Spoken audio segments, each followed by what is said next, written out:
At the end of your life, what will be your legacy? What will you leave behind for future generations? For the world, join the World Messenger, Izabela Lundberg, each week as she brings you a new distinguished guest from the business, sports, or entertainment world to share their success, their struggles, and their lessons. They will share their insights into current hot topics that affect everyone. Izabela facilitates an intimate, vulnerable environment to find the true value of humanity and real leadership. Are you ready for your legacy? The legacy that matters? Hello, my beautiful friends. It's Izabela Lundberg here, the World Messenger, and I have another epic guest here on the Legacy Leader Show. Someone who actually is going to tell you something that you have to know, how to navigate properly 911 calls and public safety, because even if you may not need it, someone you love and care for will.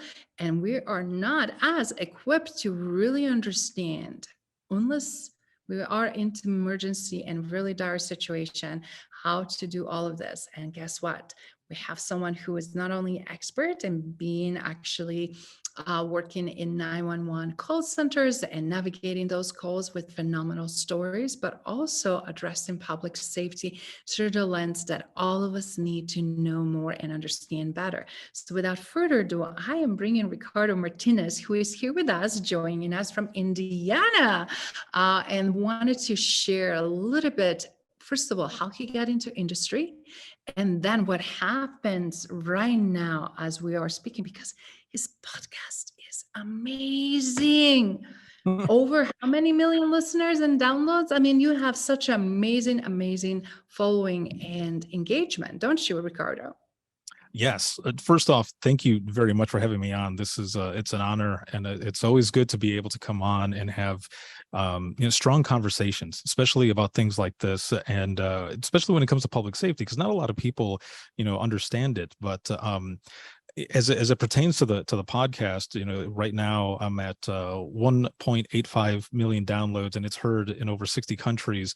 And really, when I started this, I never thought that it would get to where it is right now, but it has been an amazing experience. Wow. First of all, we want to congratulate you, and what a great way to hear from the expert, subject matter expert, someone who not only is talking with other dispatchers and people around the country and around the world in 911 calls, but also someone who actually did the work himself. So Ricardo, how many years you spent in the industry, and do you mind sharing how this started? Yeah, of course. So I was an 911 dispatcher and call taker, as well as a supervisor on the line for 13 and a half years. I actually started out in 2001. I'm still in public safety doing many different things. So a total of probably about 21 years now in public safety. But my time under the headset was 13 and a half years. So, I just kind of on a whim, I ended up going to Florida. I'm originally from Southwest Michigan, and born and raised there. And I was kind of going through a few different life changes myself. I'm about 18, going on 19 during this time, and I'm a firm believer that once you hit your own rock bottom, the only way is up. And that's also when you know what you're actually made of, right? Because you're clawing your way back to the top. And I remember when I left Michigan, there was a song that I played, and it's a song called Alive. And as soon as this song came on the radio and I heard it and I was on my way to Florida, I thought something good is going to happen. I don't know what, but I just feel it. It was something that was there, and it makes the hair on my arm stand up right now, because that's how I felt then. And I went to visit my mom, my grandmother, and my sisters, and I was trying to figure out what I was going to do with life, where I was at the time. Again, I'm 18 going on 19. I've got a son who's about a year old, and I'm trying to figure out what's going to happen with my future. And at the time, I only had retail management experience, and I had been there for a little while with my mom and my grandmother and my sisters. And my mom says, "So, you think maybe it's time for you to find a job?" And I thought, yeah, probably. I've been there long enough, obviously.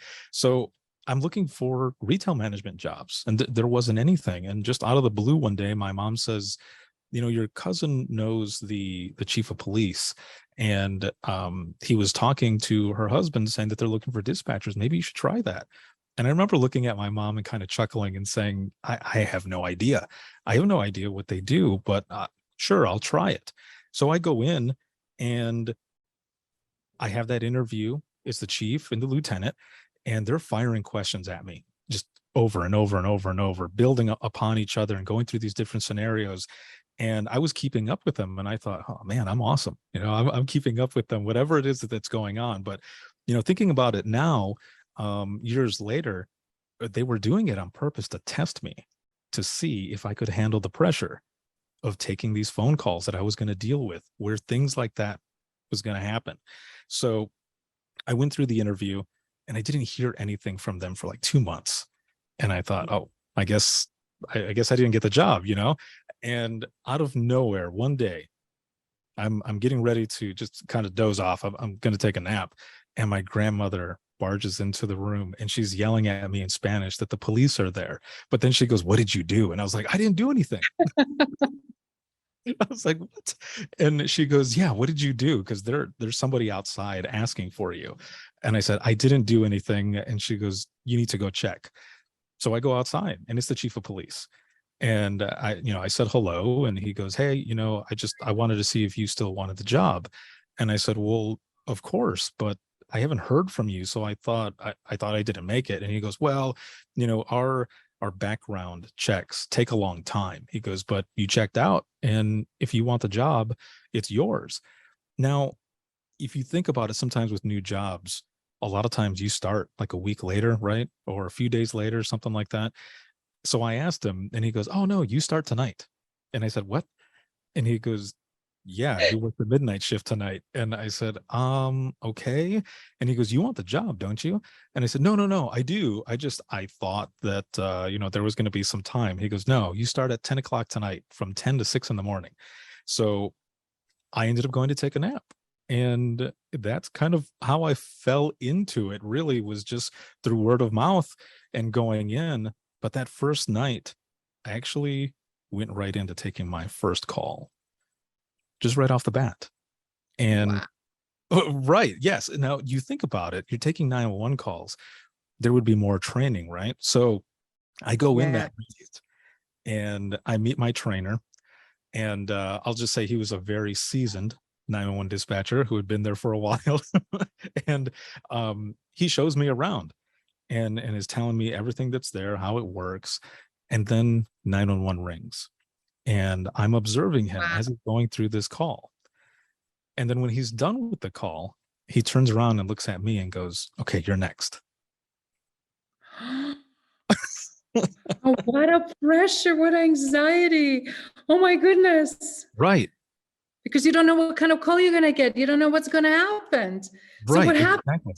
So I'm immediately afraid, right? Because like you just said, you don't know what's going to be coming in. And I remember saying to him, "Are you serious? Like, is this really, there's no other training? Like, I don't understand. Why am I already jumping on phone calls?" And he goes, "Look, the only way you're going to really get this down is by jumping in and taking calls, because you learn on the job.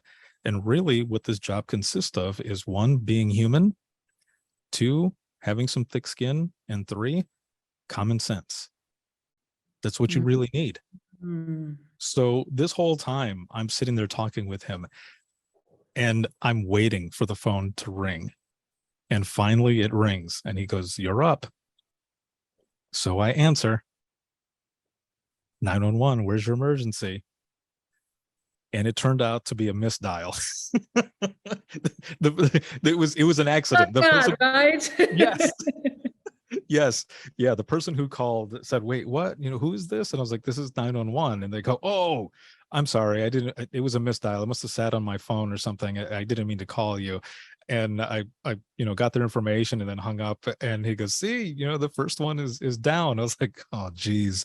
So that whole time, I had been worrying and everything, but, luckily about a week or so later, I did go to a 40-hour beginners dispatcher course where they teach you a bunch of different techniques, how to talk to people. But even with that little bit, especially early on in the beginning, there was never really a lot of talk about your mental health and wellness, the types of calls that you're going to take that are actually going to stick with you, the Yeah. screams, the yells, the things that people say that will be in your head, possibly for the rest of your life, depending on how hard that call was. A lot of that wasn't talked about. It was kind of taboo, and in some places it still is with mental health and wellness and self-care and everything. I don't remember ever hearing anything about self-care back then. So it was really, you're kind of on your own, trying to figure out all of this stuff. Now, again, this was 2001,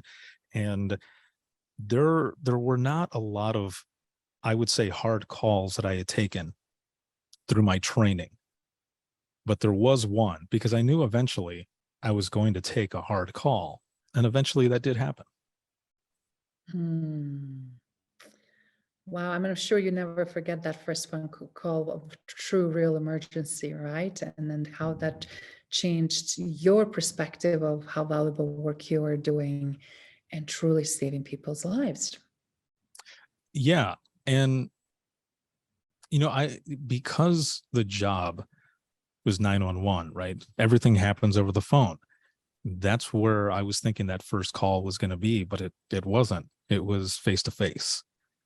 So what it was it was the first night that I was going to be on my own. No more training. I was done with training. Yeah. So this is the first night that I'm going to be on my own. And the chief of police he is standing there talking to me, getting ready to leave. And he goes, "Do you think you're going to be able to do this?" And I said, "Come on." I was like, "I got you. Don't worry about it." I said, "Besides, we both know that you listen to the radio constantly. So if you hear something, you're going to come over here and help me anyway, right? Because you just live down the road." And he laughed and he goes, "Okay, you know me well. Yes, I would come and help you if something happened." And I said, "Okay, don't worry about it." So he turns around to leave. And in this small police department, you can open the door and walk right in. There's like a little lobby area. And then on the other side is where dispatch is. And then in the back is where the rest of the police department is and all. And we would have people come in, and have complaints or talk or whatever, and we hear a car screech up and a door opens and we hear a female yelling and screaming. And then the door opens to the police department and a lady runs in and she just keeps yelling, "I found him. I found him." And I'm standing there and thinking, what is going on? And, everybody knew the chief of police. Chief of police knew pretty much everyone because this is a small town. And he kind of grabs her by the arms and he goes, "What is going on? What is going on? Tell us what's going on." So what had happened was her and her husband were separated. They were trying to figure out whether or not they wanted to continue their marriage. And she finally decided, yes, I want to. They had kids together and everything, and she wanted to make it work. So she goes home to tell her husband, and she found that he had hung himself. And so I had sent everyone over there, that she is sitting there in the police department with me. She's sitting in the lobby area and I'm on the other side. The chief of police is with the other officer and everyone out at the house. And this house is just kind of across the street diagonal from the police department. And they were out there, and what do you do? What do you do with the person that's there? You be human, right? So I go into the lobby with her and I asked her if there was anyone that she wanted me to call for her. And she wanted some family called. So I said, okay, got a hold of the family, and they were there with her for a little bit and then they left. And the chief and the officer who was out there, they came back and like this had been bothering me because, again, I thought my first call like that of that nature would be over the phone, but this is face to face. That's not what I was expecting. And yes. I remember when they came back, one of the officers had the note. And one of the big things that dispatchers deal with is we don't get any closure. We take phone calls and we build a puzzle we put this puzzle together, these pieces together to try to create whatever it is that is going on, what we're listening to over the phone, to give to those out in the field, officers, EMS, fire, whatever, to what they're going out to help them visualize as well what is going on. But we get that first call. So I had that closure, right? I knew what happened. The person hung themselves, but for me, it was almost as if like I wanted to know, like, how did you get to this point? You know, what was going through your mind? What was going on? And I kept kind of trying to peek over at the note, and the officer saw me and he goes, "Do you want to read it?" And I said, "I don't know why, but yes." And basically what it had said was that he felt terrible that he and his wife were unable to make it work, and that he really, really wanted it to work, but he couldn't live without her or their children. And all I could think was, man, if you would have waited maybe just a little bit longer, we wouldn't be talking about this right now, because she ultimately wanted the same thing. And after I read that note, I thought, wow, this is the job that I've gotten into. But it's definitely something that I keep with me, because that's why I wanted the job to continue after that, especially to help people and to be able to do anything that I could to be able to help someone. But that first one, that will always stick with me. And whenever I go back to visit in the town where I used to work, I go to that plot of land where the police department used to be. The county ended up taking over and the building isn't there anymore, but I always go to that spot to reflect and remember where I started. What a powerful journey and what a powerful story. Ricardo, thank you for putting this in perspective, because you guys are 99% very invisible. You're not on the field, as you mentioned, yet you're so instrumental for the people on the field. And you don't necessarily get a credit for the amazing work that you guys do and how to navigate everything else in those splits of seconds of people while they're still on that call before either they can hang up or something else happens.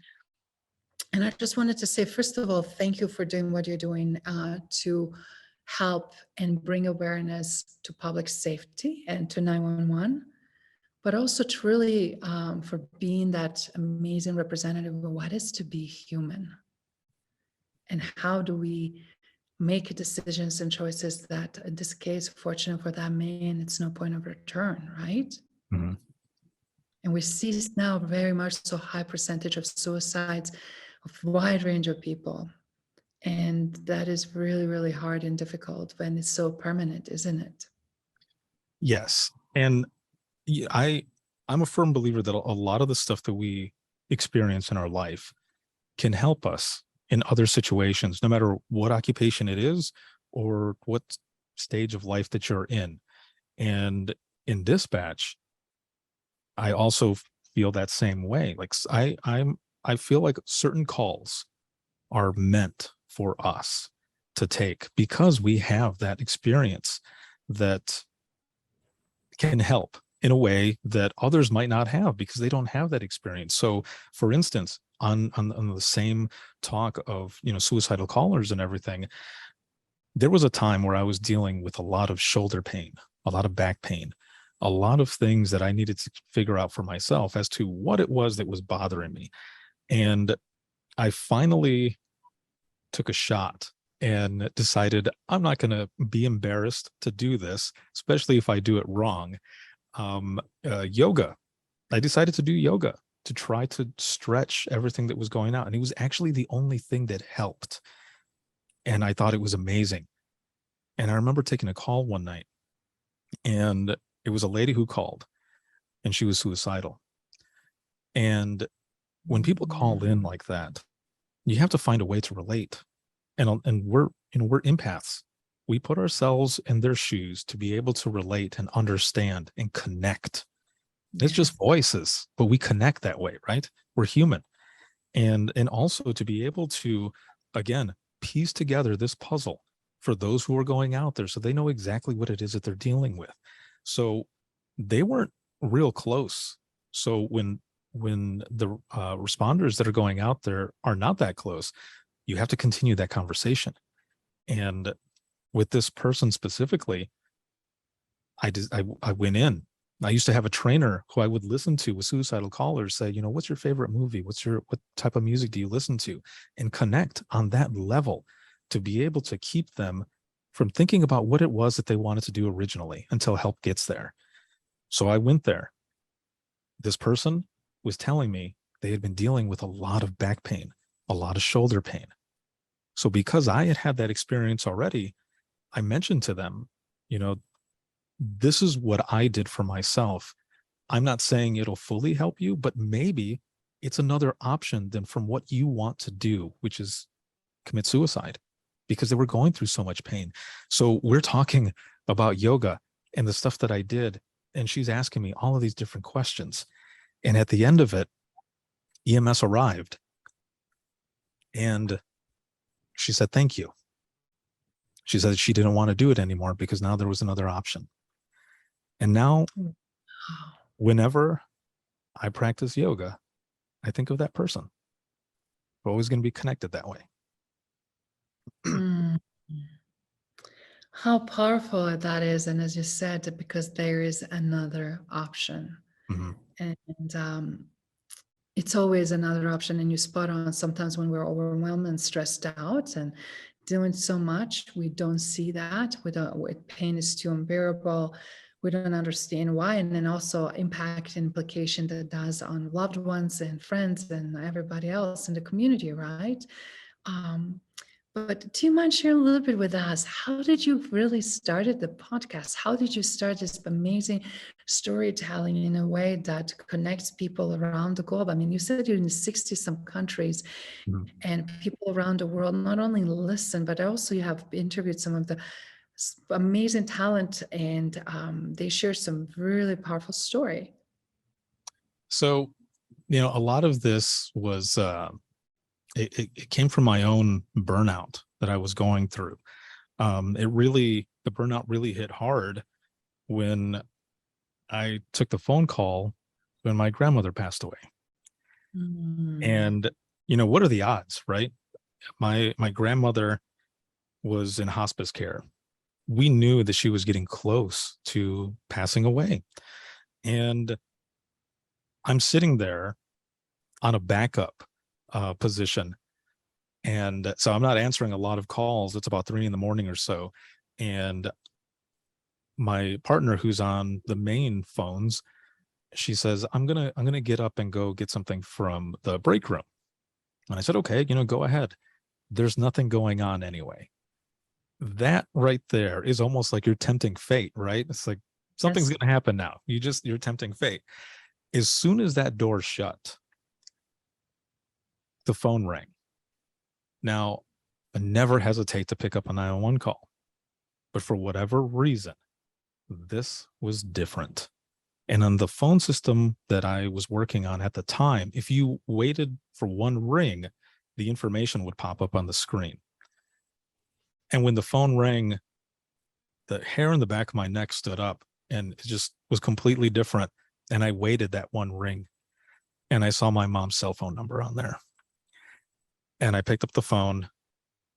911, where's your emergency? And it's my cousin. And she goes, Richie? And I said, yeah. And she goes, Grandma just passed away. And I thought, again, what are the odds that I would be the one to take that call? Now, years later, I'm telling a friend of mine this story, and he goes, what a blessing. And I hadn't thought about it in that sense until then. And I thought, my grandmother had been with my family, like living with my parents before myself and my siblings were born. So when I was born, she was there in the beginning. So it was perfect that she was there for me in the beginning, and I was there for her at the end. So from there, this burnout started kicking in, and I loved what I was doing, but there was so much involved that I was trying to find a way to reignite that passion that I had. So the start of the podcast and everything came from my own struggles, not being able or not having anyone to talk to, and wanting to share my stories. So I started blogging about it, and I'm blogging about everything, all kinds of different stories, not just dispatch. I hadn't gotten to that part yet. It was really just my life, stuff that happened in my life, funny stories, sad stories, everything. And then I started just writing down my calls, and it was therapeutic. And I remember going to my assistant director and saying, I'm going to do this. I want to do this. I want to write about my calls because I was there with the people who called in. And I don't think people understand that. I'm not just answering the phone. I might sound calm, cool, and collected, but in the back of my mind, I'm freaking out right with that caller. But it is my job to keep everybody calm, including myself. But it sticks with me. So she had told me no. She said, no, you don't want to do that because we don't want to get sued or anything. And I said, I'm not going to be using names. I'm not going to use addresses. I'm only telling my side of the story. And she said no again. And I remember saying, a couple of weeks ago in our supervisors meeting, you had all said that you can't regulate our feelings online or social media, right? And she goes, well, yeah. And I said, thank you. That's all I needed. And I started writing.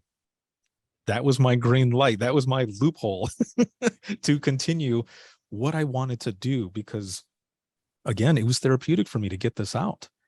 So I ended up going back to school.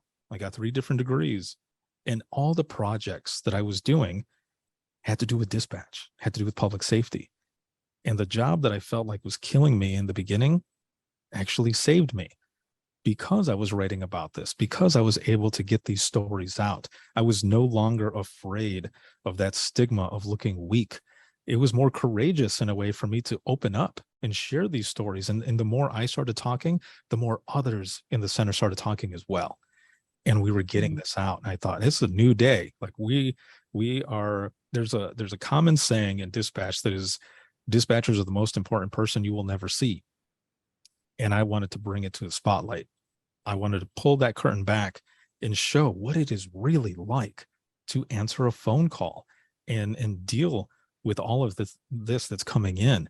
So from writing about it, I ended up getting into podcasting and started sharing my stories, and then having other dispatchers come on and share their stories. And it just started to build and build and build.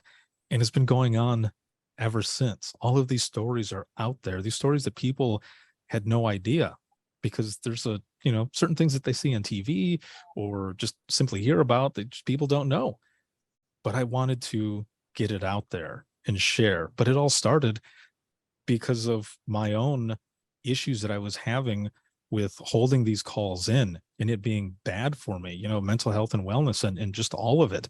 But I wanted to leave this profession in a better place than where I was in the beginning, so that people wouldn't have to go through feeling alone or feeling like they're the only ones going through certain situations, when really we all are. Everyone is fighting their own battle, How powerful that is. Wow, that is truly amazing. And the reason I'm bringing this up again, it's just to listening to you, to admit that you're struggling and then finding healthy outlets of telling the stories and healing with that and helping others to heal. Specifically because you keep saying dispatch world is predominantly women. I didn't know that. And then, women handle things differently than men. And then for you to be that man, instead of being that macho and everything is super cool and awesome, how that could be very self-destructive, right? You find a great healthy outlet as a result. So tell us, so what was some of the most powerful stories or people that you encounter? Because you've been doing this now for over 10 years, right? Yes. So this January, it'll actually hit the 10-year mark, and I tomorrow will be putting out episode 458. So there are stories upon stories that have gone out there. One of the ones that really kind of sticks with me is in episode 80 of the podcast. I had a gentleman come on. His name is Steve Souter. He's a former director out of Fairfax County, out of Virginia, and he told me a story about his first day in dispatch. And when he was telling me about this, I'm just staring into the camera. And when it was my turn to talk, all I could think was, wow. I didn't know how to respond because, a lot of times with guests, I'll try to compare stories, and really relate. But with what he told me, I thought there's no way I can relate to this. So his first day in dispatch was the day that Dr. Martin Luther King Jr. was assassinated. And he is working in DC at this time. So a few hours later, those DC riots end up breaking out. And he was in dispatch for, 3 or 4 days straight. But that was his first day in dispatch. And I remember asking him, the same thing, like, what was your training like? And he goes, I went in and they said, you know how to work a radio, right? Because he came from the fire service as well. And he says, yeah. And they said, here's your pencil, here's your paper, there's the map. And that was it. So to be able to navigate that, but also, that be that day of that assassination and then working through those riots, his story was just compelling. And there are many stories, a lot of, 911 dispatchers sharing their stories about what it was like in the beginning. Some of those calls that stick with them. But there's also a lot of funny ones as well, which is good because, there's a lot of horrific, there's a lot of bad that happens in 911, but there's a lot of good too. There's a lot of saves. There's a lot of different things and, saves that I dealt with as well that, I have newspaper clippings of some of those stories that, families had put out there and thanking public safety, but also dispatch. And I was a part of that. So there's many different stories, but that one really is one that sticks out. Wow, bringing us back to the history, I can't even imagine what was that like for that gentleman to be part of it, and how information traveled and how information was disseminated and how long it took it to know really what's going on and stressors and fear factor and so much unknown, right? Mm-hmm. Yeah, and when people call in, one of the big things that we would teach, or that it was taught to me, and then I would teach as well later on as kind of a trainer, is that when people call in, they're not calling in because they're having the best day, and you have to kind of think outside the box right away as to how to get certain information from those who are calling. Yes, especially when it comes with descriptions and what it is that they're seeing, because a lot of times people see what they want to see or what they think they saw, and we're there to put together that whole puzzle. But one of the big things, right off the bat is, what is your address? Because sometimes people would say, well, what if they just give you the phone number instead, and then you can call them back and say, well, we want the address first so that if we can't get you back on the phone, we at least have that address to be able to send help out to you. And others will ask, well, what exactly is it like? Can you give an example?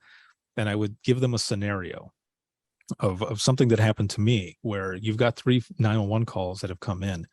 One of them is a personal injury accident. You've got everyone headed out that way. You're on the phone with them, and all these multiple calls are coming in for that accident, but then another call comes in. And if you're the only one on the phones at the time that's able to get that, you have to put them on hold, get the other call. And now you've got a domestic. You've got a couple that's arguing. It's verbal only. You've got help going that way. You put them on hold because anything can happen in 911, anything. Another call comes in, and now you've got a medical and you're doing CPR instructions. While you're doing CPR, EMS is headed out that way. And there's a portion where they're doing compressions where you can actually put them on hold for just a split second to check on that other call, that domestic. You check on the domestic, and now there's a weapon involved. Oh, goodness. Who do you stay with? Which call do you choose? And you have to make these split-second decisions.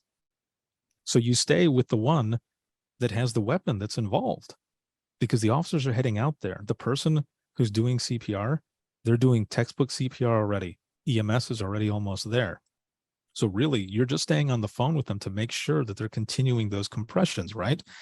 The accident, there's already people there. Everyone's around there, EMS and police, fire, whoever's already going out there. But this domestic with a weapon, you need to keep an eye on and be on that call, because you have to know where they're at, where they're going, because you've got officers that are going out there at that time, and they need to know that there's a weapon involved. But that's how crazy 911 can be, is you're triaging these calls and trying to figure out where the attention goes to. And everywhere right now, and it has been like this for years, dispatch centers are short-staffed. It's a crazy thing, but also a job that I love. and I wouldn't change it. Wow. So you're still working in dispatch world in addition to having your podcast. So you're still involved in that 911 public safety and security. So I've actually been out of dispatch for 9 years now, but I'm involved in public safety through the podcast, through this media company that I built around the podcast, but also helping other dispatch centers. I'm also, a public speaker. So I go to these conferences and I will help others be able to share their stories. So I'm still involved heavily in the 911 space. I'm just not physically in dispatch anymore taking calls, but I visit centers. I go back to my old center sometimes and hang out with them and kind of get into that environment. But one of the biggest things that I ended up doing on top of the podcast was starting the I Am 911 movement. So in 2016 was the start of the discussion about reclassification. Currently, 911 dispatchers are seen as clerical workers through the Office of Management and Budget. They're in the clerical class, and public safety is trying to get dispatch reclassified to be in the protective class with police, fire, EMS, lifeguards. There's a bunch in there. And Yes. they started this conversation, and there wasn't a lot of traction that was going. And I was watching this, and I thought, one of the things that both of the main 911 organizations are trying to do is, well, not just this, but also share stories. One of the things that they wanted to do is share stories. And I thought, I've been sharing stories for a while. I'm going to insert myself into this battle and see if I can help raise awareness. So what I did was I shared a meme with just a glimpse of a call that I took. And all it said was, I heard your last breath the night you flipped your four-wheeler. Hashtag I am 911. And I wanted to do this through this power of storytelling and have other dispatchers do the same thing, just to simply share a glimpse so that people would get a better idea, a raw look at exactly what it's like to not only take a phone call, but how it impacts us and how we're there throughout the whole thing. And the reason I put it that way is I was the one who was there. I did this or whichever. To me, that was another form of communication where I'm never going to meet the people that I spoke to. However, if they were to read that story or anybody else, something similar, they would know that they were not alone and that I still think about them. So I put that out there and I asked others to do the same thing, and it exploded. All around the world, 911 dispatchers were sharing their stories that way. And it continued. And it's been going on like that since 2016. We've been sharing those types of stories. I am 911 stories. And I go to different conferences and I have this session called Imagine Listening, because I want people to do just that. Imagine listening to this call. And dispatchers share their own I am 911 stories, whether it be out loud or they write it down and I read it for them. And it's also part of the podcast as well, where people listen to these Imagine Listening sessions, but it's only for the first 30 minutes. It's an hour-long session, but those first 30 minutes is basically peer support. You've got folks in there who are sharing stories and people are crying, but they're getting it out. These stories they've held in and buried for so long, but they're there sharing these stories with people who know exactly where they're coming from. But the last 30 minutes of that is called open mic. And that's where we share the lighter side of dispatch. So we start out emotionally intense, but the last half of that are all the funny 911 stories. And it's been an amazing experience. Wow, that's amazing. And I'm so glad that you were in trenches in that way and bringing everything together and creating a much needed movement. I really do hope that classification will happen very soon because it's so necessary, specific after I'm seeing what's going on in US and how much we count on you guys to make magic happen, right? But I'm curious now with some of that open mic funny stories. Do you mind sharing a few funny stories with us for everybody watching and listening so they can also, that are possibly interested in being dispatcher or learning more about 911 or avenues to really contribute or support? That all of that is not just also life in dire situations. Sometimes, as you said, it's some funny life stories as well.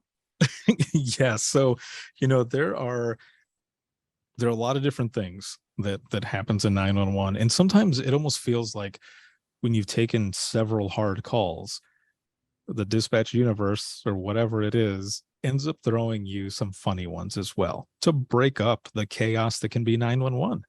And, for myself, we'll have people who would call in and are just saying stuff that you wouldn't believe, and it makes you think, is this real life? Like, is this really happening right now?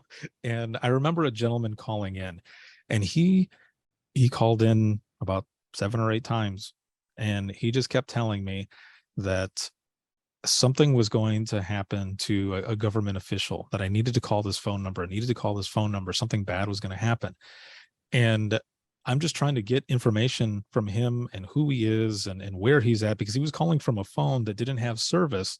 But if you have a cell phone that doesn't have service, but the phone works, like the battery is good, you can still call 911 because it's in there. They allow that to happen. And so he's calling, and I don't know where he's at.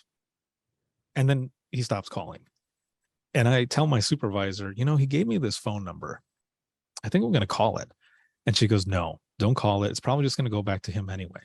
And I said, no, I'm going to go ahead and call it, because he kept telling me, you need to call the White House. And I called the phone number. And sure enough, I hear White House switchboard. And I thought, excuse me? And she goes, this is the White House switchboard. And I said, like the real White House, like in Washington, D.C., like this is who I'm calling? And she goes, yeah, can I help you? And I said, well, I'm so-and-so from such a dispatch center, and this person was calling saying this and that. And she goes, oh, we know who he is. Yeah, we checked him out. He's fine. And I started laughing because she's laughing with me. And I thought, I cannot believe this is happening right now. Like, he actually gave me the phone number to the White House switchboard, and they knew exactly who he was. And it was hilarious. And I hang up the phone, and my supervisor goes, are you serious right now? Is that really what that was? And I said, yes, he really had me call the White House. Like, that really happened. So, there's things like that. But also, there's other times that people call because someone who had called in because there was a person who was naked on stilts walking back and forth in front of their living room window outside. And they're like, we need you to send somebody out here. And like, I felt so bad for the person. I'm actually listening on the phone as this is going on. My partner was taking the call, and she's like, can you believe this? I was like, no, I can't believe it. They didn't find the person, but that house was not far from a college, and they thought that it was like something going on with one of the fraternities or something, that was a dare that was going on. But there's stuff like that ends up coming in that people call about, and all you can do is be professional as possible. Now, one call that I can tell you, I had someone call in, and they I can never remember what it's called, but they were using one of those little machines on their neck to help them talk, but they sound kind of like, robotic a little bit, right? And I answer the phone, and 911, where's your emergency? And I hear, I need help. And I thought, okay, that's weird. And the person sounds like kind of like a robot, right? And so I'm going through this, and I had gotten the name the first name as Carl. Okay. And I keep saying Carl, Carl was having an issue with their daughter. And it was a domestic, it was verbal, nothing physical, no one got hurt or anything like that. And I kept them separated. Well, at the end of the call, Carl had had enough of me saying Carl. So what I end up hearing is, my name is not Carl, it's Carol. And she goes, this thing makes me sound like a man. Ha, ha, ha, ha. And there was nothing else I could do but laugh with Carol. And I said, I am so sorry. I thought you said Carl. And she goes, no, it's Carol. And says, have a nice day. And we hung up. And I just sat there thinking, this whole time, I thought this was a Carl, but it was Carol. I heard her wrong. And it was embarrassing, but it was hilarious because she started laughing, and there was nothing else I could do. But you get put in those situations and you're supposed to remain professional, but like in that moment, all I could do was laugh with Carol and also be beet red and sweating because I was so embarrassed. Oh my goodness, things happen, but it's amazing. Again, what you get yourself into sometimes, and it's like, how do you, as you said, navigate that? And professionalism and calmness really makes magic happen, doesn't it? So Ricardo, obviously you're living and leading an amazing legacy. You're making so much impact and strides on global level, but definitely in the United States, and with changes of reforms and pushing different things. But if nothing else, you're making tremendous visibility and understanding more and more from public safety and 911, and as a result, phenomenal storytelling and helping those individuals that are stuck in that mundane work, as some people will think, because it's very stressful, it's very challenging, and people truly don't appreciate as much what people are going through, right? Right.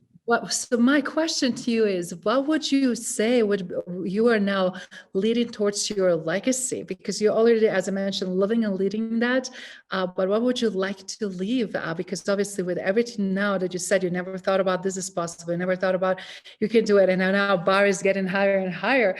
What ultimately you like to be remembered for? And what would you like your legacy to be? A lot of people have mentioned, just the things that I've done, and I've always said to them, I'm just kind of a 911 nerd who who really loved what he was doing, and I continue to. I'm basically just, like I said earlier, I wanted to leave the profession in a spot that was better than when I found it, and when I was there, it was hard to talk about the issues that we were having, and those conversations were taboo, and it seemed like we weren't allowed to feel. Right? You take the one call and then you continue to the next one. You don't get a chance to breathe. Sometimes you don't get a chance to reflect or think about what it is that you did throughout the day. And in doing this, it is my hope that people will feel more comfortable sharing what it is that they're going through, and just be open about it and be there for each other, because we are the best communicators. But when it comes to communicating with each other, it's not there. It's a lot different now, but before it wasn't there. You didn't want to be the one to look like you couldn't hack it. But now, like I've said before, it's a new day. So in my legacy, I guess I just want to be seen as someone who was able to give a voice to those that felt like they didn't have a voice, and that it was okay not to be okay, and that they're not alone. That is so powerful. And of course, no dull moment in what you do. And obviously, things that get going in so many different directions, and just the understanding others, that are going through a lot of challenges professionally and then also personally, and helping them out to navigate that better. It's just in itself a tremendous undertaking, but also amazing legacy to have. So in closing, for everybody listening and watching this episode, what would you say just to increase awareness or advice around public safety and specific around 911 dispatchers? What would you recommend for them, either if they need to interact with or call, or just simply keep it more safe, how to leverage and utilize this tremendous service? When you call in, know where you're at. Location is everything. And also, although there's a lot of technology out there, there are still a lot of places where if you call on a cell phone, your location doesn't pop up. So be aware. I think that's one of the biggest things when it comes to 911. Be aware. And when we're asking you all of these questions, none of the time or response is taken away from the amount of questions that are being asked. I know there are a lot of times where people think, you're asking me all these questions, just send me help. But what you don't know is that help was sent like that already.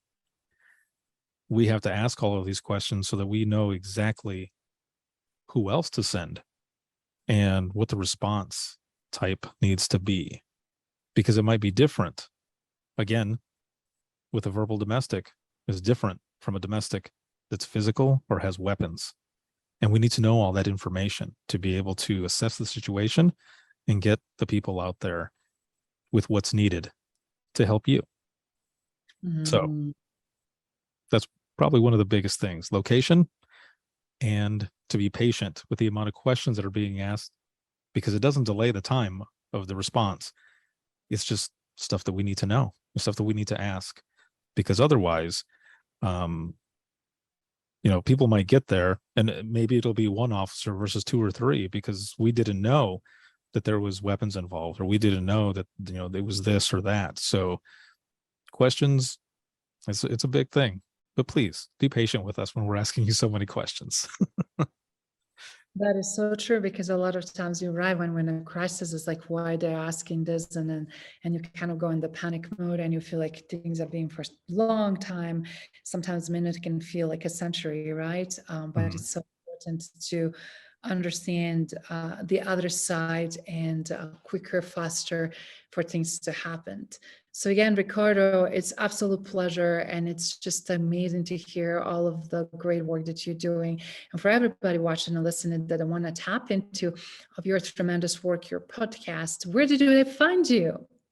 So everyone can find me on withinthetrenches.net. It's the main hub where everything is held. But for the Within the Trenches podcast, you can find it on Apple Podcasts, or really anywhere that you find your podcast, your favorite podcasting platform.